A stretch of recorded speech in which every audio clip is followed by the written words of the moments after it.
Hello guys, welcome back to tech and FX. और आज के इस वीडियो में हम फिल एंड स्ट्रोक के बारे में बात करने वाले हैं। जब हम आफ्टर इफेक्ट्स के अंदर कोई शेप ड्रॉ करते हैं तो उसका जो फिल एंड स्ट्रोक होता है उसके बारे में भी बात करेंगे। और साथ में जब हम कोई इमेज आफ्टर इफेक्ट्स के अंदर लेकर आते हैं तो हम कैसे उसमें स्ट्रोक दे सकते हैं, हम उसको भी डीपली सीखेंगे।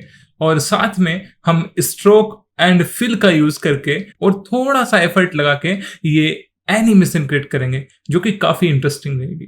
तो सबसे पहले जब हम यहाँ पर कोई शेप क्रिएट करते हैं, यहाँ से सपोज मैंने यहाँ से एक रेक्टेंगल लिया और मैंने यहाँ पे रेक्टेंगल एक ड्रॉ किया, तो यहाँ पे मुझको बाय डिफॉल्ट फिल मिलता है, यहाँ पे स्ट्रोक का वैल्यू होता है। यहाँ से सॉलिड सपोज मैंने सेलेक्ट किया और ओके कर दिया।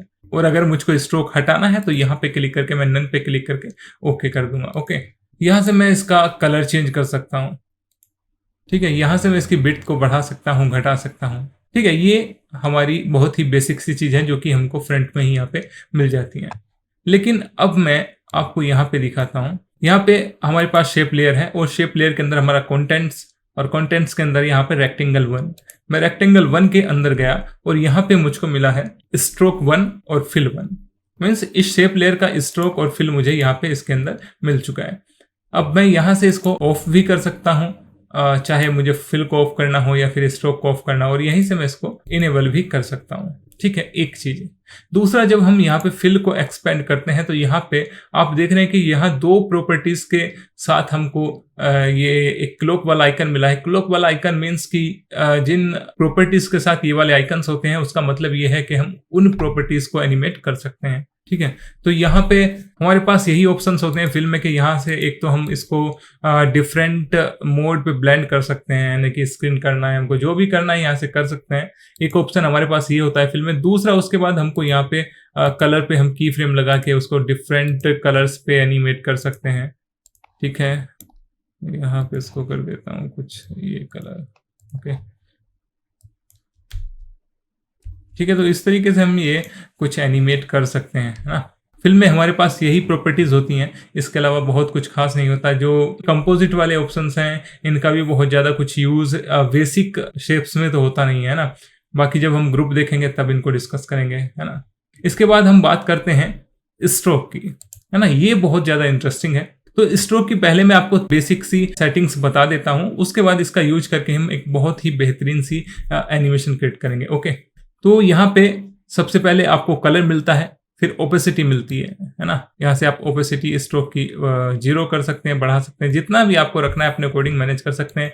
यहाँ से आप इसका कलर चेंज कर सकते हैं, जो भी आपको कलर्स यहाँ पे रखने हो उन कलर्स में आप इसको कन्वर्ट कर सकते हैं। ओके, कैंसिल करता हूँ मैं, तो थोड़ा सा जूम किया। इसका भी आप कॉर्नर देखना, ये ना एकदम शार्प है। तो हमारे पास यहाँ पे एक मिला है लाइन ज्वाइन। तो इस ज्वाइन के हमारे पास 3 टाइप्स होते हैं। अगर मैं इसको राउंड ज्वाइन करता हूँ तो आपने देखा एक छोटा सा डिफरेंस आपको मिला। यहाँ पे जो एकदम वो शार्प आ रहा था, प्रॉपर लीनियर था, है ना, तो वो यहाँ पे राउंड शेप में हो चुका है। हमारे पास तीसरा ऑप्शन यहाँ पे बेवल ज्वाइन है। जब मैं बेवल ज्वाइन पे करूंगा तो आप देखना, है ना, आपको अंतर यही कि ये आपको ऐसा लग रहा है कि जस्ट आपने कैंची से कट किया हो किसी पेपर को, है ना। तो ये 3 टाइप्स हैं यहाँ पे, आप अपने टेस्ट और अपने प्रोजेक्ट के अकॉर्डिंग यहाँ पे इसको चूज कर सकते हैं। ओके, इसके बाद हम नीचे चलते हैं। तो यहाँ पे आपको डैशेज ऐड करने होते हैं। यहाँ पे आपको मिलता है डैशेज। तो अगर आपको सपोज यहाँ पे डैशेज ऐड करने हैं इसमें स्ट्रोक में, तो आपको यहाँ पे पहले प्लस के आइकन पे क्लिक करना पड़ेगा। यहाँ पे आपको एक डैश और दूसरा ऑफसेट, 2 वैल्यूज यहाँ पे मिल जाती हैं। अगर आप एक बार और क्लिक करेंगे इस प्लस वाले आइकन पे तो आप यहाँ पे गैप को ऐड कर सकते हैं। मीन्स डॉट्स आपको दिख रहे हैं, डैश दिख रहे हैं, इसके बीच का गैप आप इससे मैनेज कर सकते हैं। इस डैश का यूज करके हम बहुत ही इंटरेस्टिंग सा एनिमेशन यहाँ पे क्रिएट करेंगे। और ये देख रहे हैं यहाँ पे प्लस है, ये इसके साइड में आपको माइनस वाला आइकन है। जब आप माइनस पे क्लिक करेंगे तो यहाँ पे वैल्यूज माइनस होती चली जाएंगी, है ना। आपको यहाँ पे वैल्यूज ऐड करनी है तो प्लस पे क्लिक करेंगे। अगर आप प्लस पे एक बार और क्लिक करते हैं तो ये आपको -2 क्रिएट करके दे देगा। मीन्स अभी यहाँ पे एक ही साइज के डैश है। यहाँ पे सपोज मैं 10 को कर देता हूँ 38। तो आप देख रहे हैं कि यहाँ पे 2 तरीके के डैश हो गए हैं। एक ये डैश जिसका के वैल्यू यहाँ पे 10 है, यानी कि जो छोटा वाला पार्ट आप देख रहे हैं डैश का, और ये जो दूसरा डैश है फर्स्ट वाला 38, वो ये पे यहाँ पे जो बड़ा वाला डैश दिख रहे हैं वो है। तो इस तरीके से हम डिफरेंट डिजाइन यहाँ पे क्रिएट कर सकते हैं इस डैश के साथ प्ले करके। अब फिलहाल के लिए मैं इसको यहाँ से हटा देता हूँ। और यहाँ पे फिर आपको टेपर मिलता है। ये आपकी स्टार्ट लेंथ है, यानी कि जहाँ से आपका शेप स्टार्ट हुआ होगा तो वहाँ से ये उसको टेपर करना स्टार्ट कर दिया। टेपर का मीन्स यही होता है कि वो एक जहाँ से स्टार्ट हुआ था उस पॉइंट पे ये जीरो होगा, है ना। जीरो से फिर उसकी थोड़ी सी विड्थ बढ़ती बढ़ती, आप जितने परसेंट करोगे यहाँ पे ना, उतने परसेंट जो स्ट्रोक है वो यहाँ पे इफेक्ट होगा, है ना। अगर मैंने इसको यहाँ पे 100% कर दिया तो आप देखेंगे कि यहाँ से ये जो इसका स्टार्टिंग पॉइंट था उस पे ये जीरो है, और जो इसका लास्ट पॉइंट था उस पे ये 100% है ना। यहाँ पे जो हमारा स्ट्रोक अगर सपोज 13 पिक्सल्स का है तो 13 पिक्सल्स उसका जस्ट लास्ट वाले पॉइंट पे 13 पिक्सल्स है, और फिर वो ग्रेजुअली धीरे धीरे कम होता हुआ स्टार्टिंग पॉइंट पे जब पहुंच जाए तो वहां पे जीरो हो जा रहा है ना। ये इसका मीन्स है। अगर हम 100% करते हैं तो ये, और अगर हम इसको 50% करते हैं तो इसका मतलब ये होगा कि आप देख रहे हैं इसका जो 50% बैठेगा वो कहाँ बैठेगा, ये इस कॉर्नर पे बैठेगा ना, इस कॉर्नर पे। तो इस कॉर्नर पे इस स्ट्रोक का जो साइज है वो 13 पिक्सल्स होगा, और इस जो स्टार्टिंग पॉइंट है उस पे जाके ये जीरो हो जाएगा, है ना। और इसके जो 50% यहाँ पे बैठा है, इसके आगे का जो सारा का सारा पार्ट है वो 13 पिक्सल्स ही होगा, यानी कि 100% अपने स्ट्रोक का होगा। इसी तरीके से एंड लेंथ को भी हम यहाँ पे मैनेज कर सकते हैं, ठीक है। मैंने एंड को भी यहाँ पे 100 कर दिया और इसको स्टार्ट को भी 100 कर दिया, तो आप देख रहे हैं कि स्ट्रोक हमारा ऑलमोस्ट चला ही गया है ना। तो अगर मैं इन दोनों को कर दूं 50-50%, तो कुछ इस तरीके का यहाँ पे एक स्ट्रोक बनेगा। मीन्स ये टोटली आप अपने डिजाइन के अकॉर्डिंग ही चेक कर सकते हैं कि आपको क्या चाहिए, किस तरीके का। आपको अपना क्रिएटिव माइंड यहाँ पे यूज करके डिजाइन करना पड़ेगा। अब आप यहाँ पे अपनी एंड विड्थ को थोड़ा सा मैनेज कर सकते हैं, स्टार्ट विड्थ को आप यहाँ पे बढ़ा सकते हैं, है ना। आपकी जो स्टार्ट पॉइंट है उसको आप ईज कर सकते हैं, यहाँ पे जो एंड पॉइंट है उसको आप यहाँ पे ईज कर सकते हैं। तो इस तरीके के कुछ ऑप्शंस आपको यहाँ पे मिलते हैं टेपर में। इसका जब आप यूज करके कुछ एनिमेशन क्रिएट करेंगे, आगे हम देखेंगे आने वाले वीडियोस में। अभी जस्ट मैं आपको इस डैश का यूज करके एक एनिमेशन क्रिएट करके दिखाऊंगा। सेम ही हम टेपर का यूज करके भी कुछ एनिमेशन क्रिएट कर सकते हैं। हम आने वाले किसी वीडियो में इसका प्रैक्टिकल करके देखेंगे। और अगर आप चाहते हैं कि मैं टेपर का यूज करके भी एक एनिमेशन क्रिएट करूं तो आप कमेंट करके जरूर बताएं, ओके। उसके बाद हमको यहाँ पे वेव का एक ऑप्शन मिलता है। जब मैंने यहाँ पे वेव का अमाउंट बढ़ाया तो आप देख पा रहे होंगे यहाँ पे किस तरीके का यहाँ पे डिजाइन बन चुका है, ओके। इसके पहले मैंने यहाँ पे टेपर में भी इसकी कुछ वैल्यूज को मैनेज किया था, तो उसका इफेक्ट भी यहाँ पे है। अगर मैं इस टेपर वाले वैल्यू को उसको यहाँ पे मैं हाइड करूं तो कुछ इस तरीके से रहेगा ये, है ना। अब यहाँ पे यूनिट्स की जगह अगर मैं पिक्सल्स की जगह साइकिल्स करता हूँ तो आप देख रहे हैं वो कुछ इस तरीके से यहाँ पे चेंज हो चुका है। अब मैं इसकी विड्थ को अगर थोड़ा सा बढ़ाऊं तो आप देख पा रहे होंगे कि किस तरीके का इफेक्ट यहाँ पे क्रिएट हुआ है ना। ये कुछ इस तरीके का इफेक्ट अभी आ रहा है जैसे कि हम वेडिंग एल्बम से आप फोटो फ्रेम यूज करते हैं, ओके। कुछ उसी तरीके का मुझे यहाँ पे लग रहा है। उसके बाद आपको साइकिल्स का एक यहाँ पे वैल्यू मिलती है जिसको आप इंक्रीज या डिक्रीज कर सकते हैं। उसके बाद फेजेस का आपको यहाँ पे एक ऑप्शन मिलता है, एक ऑफसेट के तरीके से ये वर्क करता है। इससे आप अपने इस वेव इफेक्ट का एंगल चेंज कर सकते हैं, ओके। तो वेव में बस यही कुछ ऑप्शंस हैं। इनको आप एनिमेट भी कर सकते हैं। सबसे अच्छी बात ये, सपोज अगर मैं इस फेज को एनिमेट करना चाहूँ तो यहाँ पे मैंने क्लिक किया और यहाँ पे आके मैं इसको कर देता हूँ समथिंग लाइक दिस, ओके, है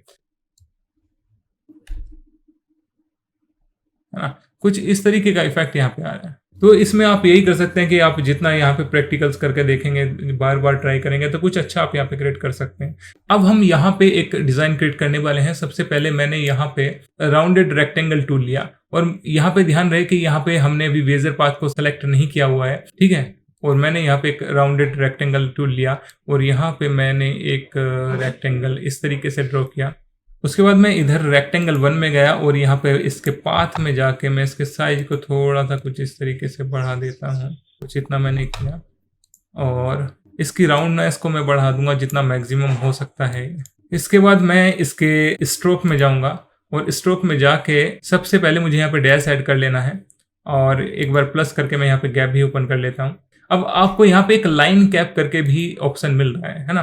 तो ये लाइन कैप का मतलब यही है कि जो आपकी ये स्ट्रोक वाली लाइन है ये उसका टाइप कौन सा आपको रखना है वो यहाँ पे आप मैनेज कर सकते हैं इस वैल्यू के थ्रू। अभी आपने यहाँ पे बट कैप रखा है तो ये बट कैप में हमारा स्ट्रेट ही रहता है। थोड़ा सा जूम करके आपको यहाँ पे दिखाता हूँ। अभी मैंने बट कैप से यहाँ पे राउंड कैप किया तो एक्चुअली क्या है कि ये स्ट्रोक बहुत ज्यादा पास हो गए तो आपको नहीं दिखाई दे रहा है। मैं यहाँ पे गैप थोड़ा सा बढ़ा देता हूँ ना, जब मैंने गैप बढ़ाया तो ये कुछ इस तरीके से ये कन्वर्ट हो चुका है। मैं आपको अगेन बट कैप पे ही करके दिखाता हूँ। तो बट कैप पे हमारे स्ट्रोक कुछ इस तरीके से दिख रहा था।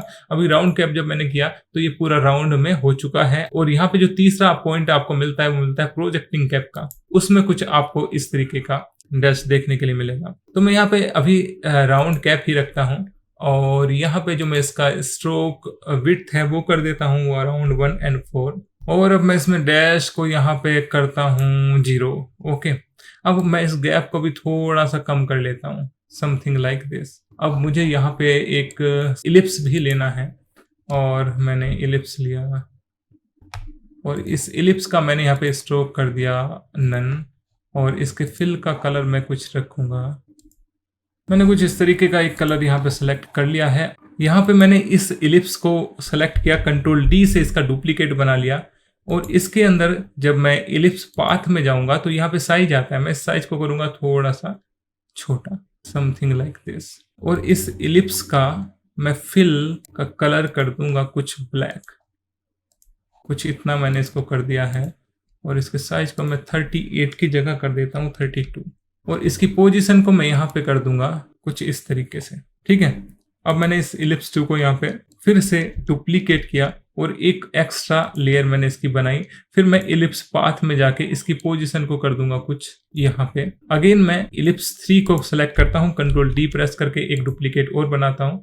फिर मैं इलिप्स पाथ में जाके इसकी पोजीशन को कुछ इस तरीके से यहाँ पे मैनेज कर लेता हूँ। सेम फिर मैं इसको इलिप्स 4 की एक और डुप्लीकेट लेयर बना के इसके पोजीशन को कुछ इस तरीके से रखें। तो मैंने यहाँ पे एक व्हील क्रिएट कर लिया है। ओके, अब मैं इसको सेलेक्ट करूंगा और कुछ इस तरीके से मैनेज कर लूंगा। इसका स्केल थोड़ा सा मुझे कम करना पड़ेगा क्योंकि ये हमारे डॉट्स को कवर कर ले रहा है। तो मैंने इसका स्केल ओपन किया और इसका कर दिया मैंने 92 समथिंग। फिर इसको मैंने थोड़ा सा, तो कुछ इस तरीके से मैंने इसको यहाँ पे अरेंज कर लिया है। और फिर मैं क्या करूंगा, इस शेप लेयर का जो एंकर पॉइंट है वो इस शेप के सेंटर में है। अगर आपके शेप का एंकर पॉइंट सेंटर में नहीं है तो यहाँ पे मैनेज कर लें। फिर मैं इस लेयर के रोटेशन को यहाँ पे ओपन करूंगा और फर्स्ट फ्रेम पे जाके एक यहाँ पे की फ्रेम लगाऊंगा। फिर मैं लगभग जाऊंगा यहाँ पे 15 सेकेंड पे और इसको मैं यहाँ पे कर दूंगा समथिंग 12। ये एक्चुअली मुझे लेफ्ट में रोटेट करना है, अभी ये राइट में रोटेट हो रहा है। तो मुझे क्या करना पड़ेगा, जहां पे मैंने इसको 12 किया है उसको -12 में कर दूंगा, है ना। और जब मैं इसको होम पे जाके प्ले करता हूं तो ये लेफ्ट में मूव हो रहा है। मैं दोनों की फ्रेम्स को सिलेक्ट करके F9 प्रेस करूंगा। अब मैं क्या करूंगा कि ये जो हमारी शेप लेयर थी जो कि इसके नीचे भी रखी हुई है, उस पे मैं स्ट्रोक में जाके ऑफ सेट पे एक की फ्रेम लगाऊंगा। अब मैं इस लेयर को सेलेक्ट करके U प्रेस करूंगा और ऊपर वाली लेयर के दूसरे की फ्रेम पे जाके मैं नीचे वाली लेयर के ऑफ सेट को थोड़ा सा बढ़ा दूंगा। मैं अब इसको प्ले करके देखता हूँ। मतलब हमको इसके ऑफसेट को उतना करना है कि इन दोनों की स्पीड जो है वो सेम लगे। मीन्स ये जो हमारा व्हील रोटेट हो रहा है ऊपर वो, और जो हमारा नीचे वाली लेयर रहेगी वो, उन दोनों का जो स्पीड है वो हमको सेम लगना चाहिए। अब मैं क्या करता हूँ कि इन दोनों की फ्रेम्स को सेलेक्ट करके मैं अपना प्रेस करता हूँ ताकि दोनों की स्पीड सेम सी लगे।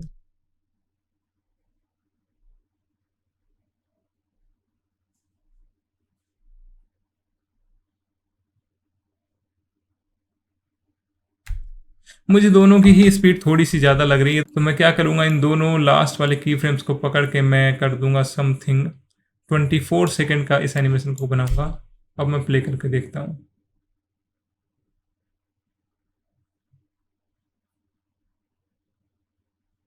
अभी मुझे थोड़ा सही ही लग रहा है। एक काम और करना है मुझे कि यहाँ पे मैंने यहाँ पे इस मोशन ब्लर को भी यहाँ पे इनेबल कर दिया है और इन दोनों लेयर्स पे भी मैंने मोशन ब्लर को इनेबल कर दिया है। तो अभी जब ये प्ले होगा तो आप देखेंगे कि बहुत अच्छा सा हमको ये मोशन ब्लर वाला फील आएगा।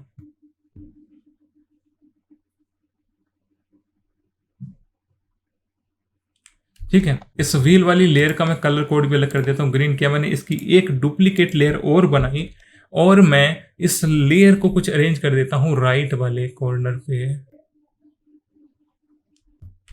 कुछ इस तरीके से। ओके, अब एक काम और करना है, एक लेयर और बनाता हूं मैंने यहाँ पे सारी लेयर्स डीसेलेक्ट की और मैंने एक छोटा सा इलिप्स लिया और इस इलिप्स का कलर मैं जो रखूंगा वो रखूंगा कुछ ये वाला। ओके, इसके बाद मैंने यहाँ से रेक्टेंगल सेलेक्ट किया और थोड़ा सा एक छोटा सा पार्ट रेक्टेंगल का बनाया। मैं आपको जूम करके दिखाऊं कि मैंने अभी एक क्या बनाया है। तो कुछ इस तरीके से एक शेप मैंने यहाँ पे क्रिएट की है।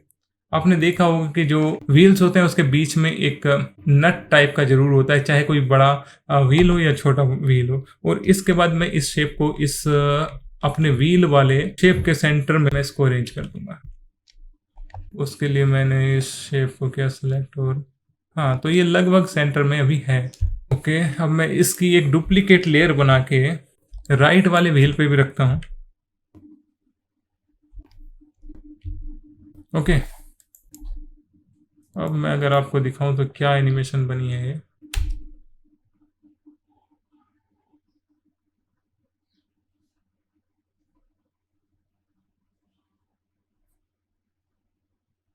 ओके, अब मैंने जस्ट 2-3 वैल्यूज को ही यहाँ पे एनिमेट किया है, तो भी ये काफ़ी हद तक अच्छी लग रही है एनिमेशन। तो ये टोटली मतलब आपके माइंड सेट के ऊपर डिपेंड करता है कि आपके अंदर क्या चल रहा है, क्या आप क्रिएट करना चाह रहे हैं। मैं इसमें आपको और चीज़ें भी करके दिखाता हूँ। सपोज मैंने इन सारी लेयर्स को सिलेक्ट किया, Ctrl+Shift+C प्रेस करके एक न्यू कॉम्पोजिशन बनाई और यहाँ पे मैंने इसको नेम दिया चेन 1। ओके, अब मैं क्या करूंगा, इसको सबसे पहले करता हूं मैं यहाँ पे फिट। अब मैंने इस चेन 1 का एक डुप्लीकेट लेयर बनाया और उस डुप्लीकेट लेयर में मैंने जो इसके एंकर पॉइंट को शिफ्ट किया कुछ यहाँ पे। ओके, अब मैं इसके रोटेशन वैल्यू को ओपन करता हूं और इसको कुछ इस तरीके से मैंने यहाँ पे इसको मैनेज कर लिया। ओके, अब मैं नीचे वाली लेयर को फिर से डुप्लीकेट करता हूं और इसके एंकर पॉइंट को मैं कुछ मैनेज करूंगा यहाँ पे। ये जो व्हील के बीच वाले पार्ट जो हमने रखा था, ठीक वहीं पे हमको इसको रखना है। अब मैं इसकी रोटेशन को ओपन करूंगा और यहाँ पे कुछ इस तरीके से मैं मैनेज करूंगा। ठीक है, तो कुछ इस तरीके से मैंने इसको मैनेज कर लिया है। अब मैं आपको इसको प्ले करके दिखाता हूँ, वो भी थोड़ा सा फुल स्क्रीन करके।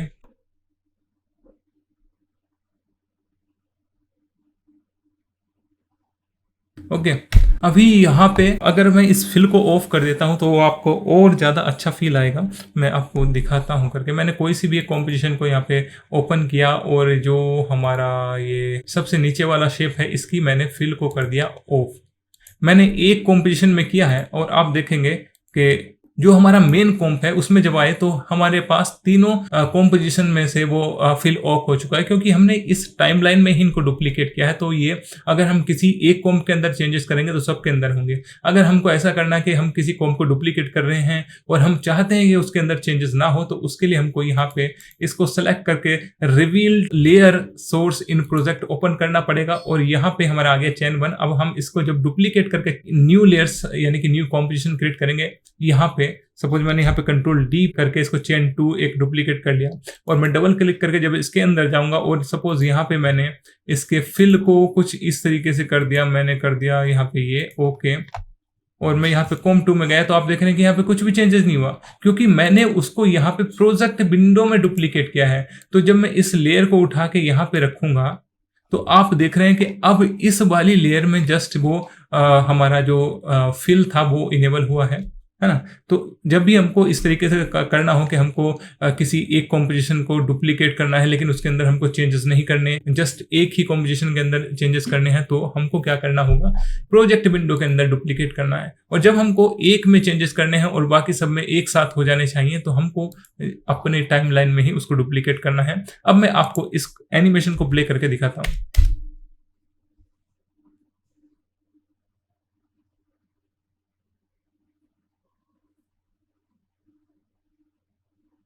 तो जस्ट एक दो वैल्यूज को एनिमेट करके हमने काफी हद तक एक बेहतरीन सा एनिमेशन क्रिएट कर लिया है। आई होप आपको ये एनिमेशन पसंद आया होगा। दूसरी चीज बहुत जल्दी से मैं समझा देता हूं क्योंकि वीडियो की लेंथ काफी लंबी हो जाएगी।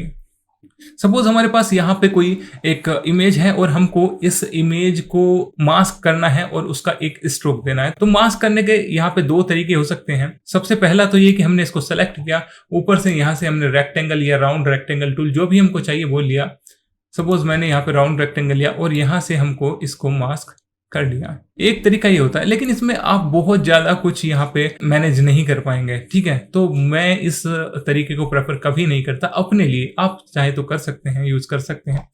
मैं जो तरीका यूज करता हूँ वो है, सपोज हमारे पास ये एक इमेज है, मैं सबसे पहले टाइमलाइन में इसको डीसेलेक्ट करता हूँ। राउंड रेक्टेंगल में इसको मास्क करना है, तो मैंने यहाँ पे एक राउंड रेक्टेंगल शेप ड्रॉ की। ओके, सपोज मैंने ये शेप यहाँ पे ड्रॉ कर ली है। उसके बाद मैं क्या करूँगा, मुझे जस्ट नॉर्मली अपने इस इमेज पर जाना है और यहाँ पे नन की जगह इसको अल्फामेट कर देना है। तो अल्फामेट करते ही हमारा जो ये नीचे वाला इमेज है वो उसके ऊपर वाली लेयर का जो शेप है या उसमें सब जो भी ऑब्जेक्ट रखा हुआ होगा उस ऑब्जेक्ट के अंदर ही ये हमारा नीचे वाला जो लेयर है, जो इमेज है, वो विजिबल रहेगा। Okay, clear. अब सपोज मुझे इसमें स्ट्रोक देना है, ठीक है। तो मास्किंग का ये जो तरीका है मैं इसलिए पसंद करता हूं कि यहाँ पे हमको बहुत सारे ऑप्शंस मिलते हैं जिनका यूज करके हम और भी चीजें कर सकते हैं। सपोज मैंने अपनी शेप को किया सेलेक्ट और यहाँ पे मैं रेक्टेंगल 1 में आया और यहाँ पे मुझे पाथ 1 में, रेक्टेंगल पाथ 1 में यहाँ पे एक मिलता है ऑप्शन राउंडनेस का, जिससे मैं क्या है कि इसके कोर्नर्स के राउंडनेस को अपने अकॉर्डिंग मैनेज कर सकता हूँ। और भी काफी चीजें हो सकती हैं, आप यहाँ से इसके साइज को अपने अकॉर्डिंग मैनेज कर सकते हैं, है ना। तो ये ऑप्शंस हमारे पास होते हैं, हम ये भी कर सकते हैं। अब सपोज मुझे यहाँ पे स्ट्रोक ऐड करना है, तो सबसे पहले मुझे यही ध्यान रखना है कि जब मैं इसको मास्क कर रहा हूँ, अल्फामेट कर रहा हूँ, तो ऊपर वाली शेप को उतना मैनेज कर लेना है कि बाद में स्ट्रोक ऐड करने के बाद मुझे यहाँ पे कुछ मॉडिफाई करने की नीड ना हो, अदरवाइज एक्स्ट्रा थोड़ा सा टाइम लग जाता है, ठीक है। उसके बाद हम इस ऊपर वाली लेयर को एक डुप्लीकेट करेंगे और इसको हम सबसे नीचे रखेंगे। उसके बाद इसको यहाँ से हम इनेबल कर लेंगे और यहाँ पे जाके हम इसमें स्ट्रोक ऐड कर लेंगे। स्ट्रोक के कलर को यहाँ से हम अपने अकॉर्डिंग मैनेज कर लेंगे। और स्ट्रोक का कलर जब आप चूज करें तो ध्यान रहे कि जो आपकी इमेज में सबसे ज्यादा कलर है उसी कलर टोन का कोई एक कलर आप सेलेक्ट कर लें। मैंने यहाँ से पिक विप लिया और यहाँ से सपोज मैंने इस कलर को सिलेक्ट किया, इसी से मिलता जुलता कोई कलर आप यहाँ रख सकते हैं। उसके बाद मैंने इसकी विड्थ को थोड़ा सा मैनेज कर लिया इस तरीके से। उसके बाद आप चाहें तो यहाँ से राइट क्लिक करके अपनी लेयर स्टाइल में जाके यहाँ पे ड्रॉप शैडो भी ऐड कर सकते हैं, इसको और भी ज्यादा मॉडिफाई किया जा सकता है, ठीक है। तो ये टोटली आपकी क्रिएटिविटी पे ही डिपेंड करता है। तो आज की वीडियो में इतना ही। आपको वीडियो कैसा लगा कमेंट करके जरूर बताना। साथ ही डिस्क्रिप्शन बॉक्स में मैंने अपने फेसबुक पेज और इंस्टाग्राम पेज और व्हाट्सएप चैनल का भी लिंक दिया हुआ है, तो प्लीज वहां पे भी हमको फॉलो करके हमें सपोर्ट करें। साथ ही इस चैनल को अगर अभी तक आपने सब्सक्राइब नहीं किया है तो प्लीज सब्सक्राइब कर लें और वीडियो को लाइक करें ताकि हमको मोटिवेशन मिलता रहे और हम आपके लिए ऐसे ही इंफॉर्मेटिव वीडियोस लेकर आते रहें। सो आज के लिए इतना ही, मिलते हैं नेक्स्ट वीडियो में, तब तक के लिए बाय, टेक केयर।